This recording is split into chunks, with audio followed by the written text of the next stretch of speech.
Selamat kita bertemu di channel Wahyu Pengharapan dengan topik yang menarik dan sering diperdebatkan melalui episode Trinity dalam Perjanjian Lama. Ramai orang mengaitkan doktrin Trinity dengan Perjanjian Baru. Tetapi tahukah Anda bahwa ada petunjuk yang nyata tentang Trinity di dalam Perjanjian Lama juga? Mari kita terokai pencerahan yang berkuasa ini bersama-sama. Doktrin mengenai Trinity dalam kekristenan mengajarkan bahwa Tuhan wujud sebagai satu keberadaan tetapi dalam tiga pribadi yang berbeza, yaitu Allah Bapa atau Tuhan Bapa, Tuhan Anak atau Putra yaitu Yesus, dan Roh Kudus. Walaupun istilah Trinity atau Tritunggal tidak disebut secara eksplisit di dalam Alkitab, kita dapat menemukan beberapa petunjuk tentang kesatuan ilahi ini sejak dari permulaan kitab suci yang menunjukkan adanya tiga pribadi di dalam ketuhanan.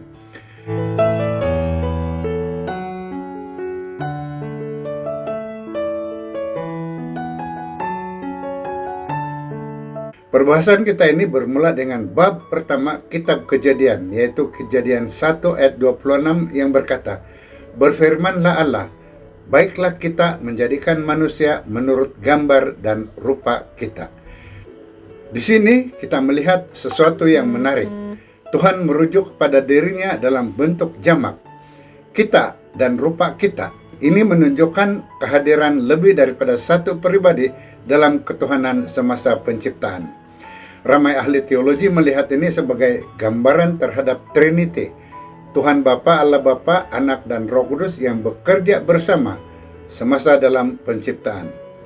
Saudara, seterusnya kita bertemu dengan satu lagi peristiwa penting dalam Kejadian 18. Tuhan menampakkan dirinya kepada Abraham dalam bentuk tiga pengunjung. Walaupun teks ini menggambarkan mereka sebagai tiga lelaki atau tiga orang, jelas bahwa Abraham sedang berbicara dengan Tuhan. Ramai yang melihat ini sebagai satu simbolik kepada Trinity.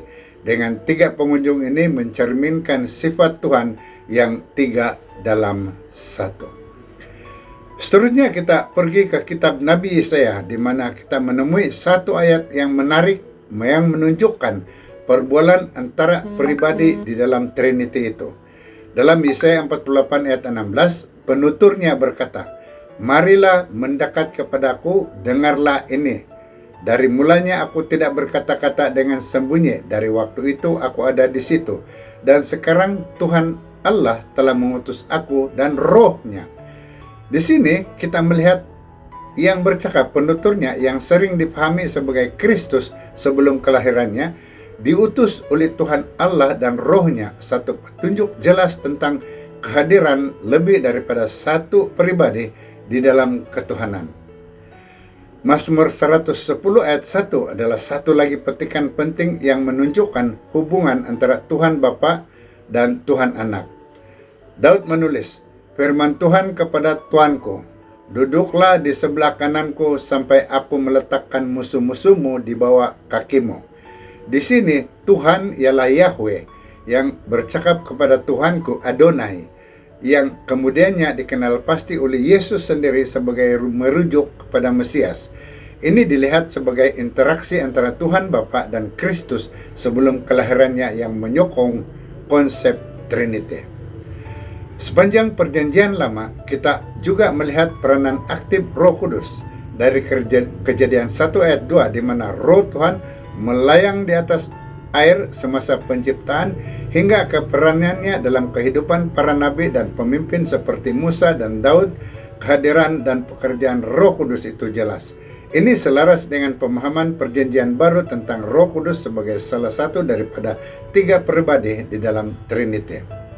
Saudara, walaupun pernyataan penuh tentang Trinity dijelaskan dalam Perjanjian Baru, Perjanjian Lama juga menawarkan beberapa petunjuk dan bayangan tentang misteri ilahi ini.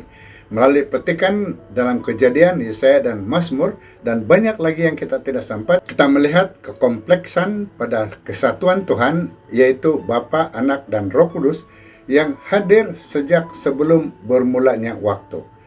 Keindahan Trinity menunjukkan kepada kita bahwa Tuhan adalah pribadi yang penuh kasih dan sentiasa bekerja untuk keselamatan kita.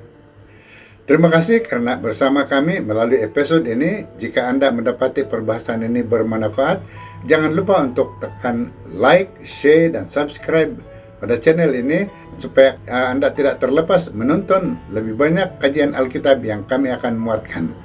Jumpa lagi melalui video seterusnya apabila kita terus menerokai kebenaran mendalam di dalam kitab suci.